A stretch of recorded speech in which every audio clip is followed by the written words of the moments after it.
کیا جس چیز کی انسان آرزو کرتا ہے وہ اسے ضرور ملتی ہے؟ سو آخرت اور دنیا تو اللہ ہی کے ہاتھ میں ہے، اور آسمانوں میں بہت سے فرشتے ہیں جن کی سفارش کچھ بھی فائدہ نہیں دیتی مگر اس وقت کہ اللہ جس کے لیے چاہے اجازت بخشے اور سفارش پسند بھی کرے۔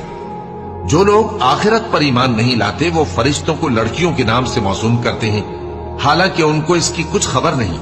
وہ صرف خیال و گمان پر چلتے ہیں، جبکہ خیال و گمان حق کے مقابلے میں کچھ کام نہیں آتا۔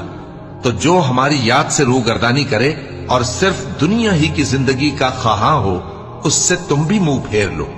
ان کے علم کی یہی انتہا ہے۔ تمہارا پروردگار اس کو بھی خوب جانتا ہے جو اس کے رستے سے بھٹک گیا، اور اس سے بھی خوب واقف ہے جو رستے پر چلا۔ اور جو کچھ آسمانوں میں ہے اور جو کچھ زمین میں ہے سب اللہ ہی کا ہے، اور اس نے خلقت کو اس لیے پیدا کیا ہے کہ جن لوگوں نے برے کام کیے ان کو ان کے اعمال کا بدلہ دے۔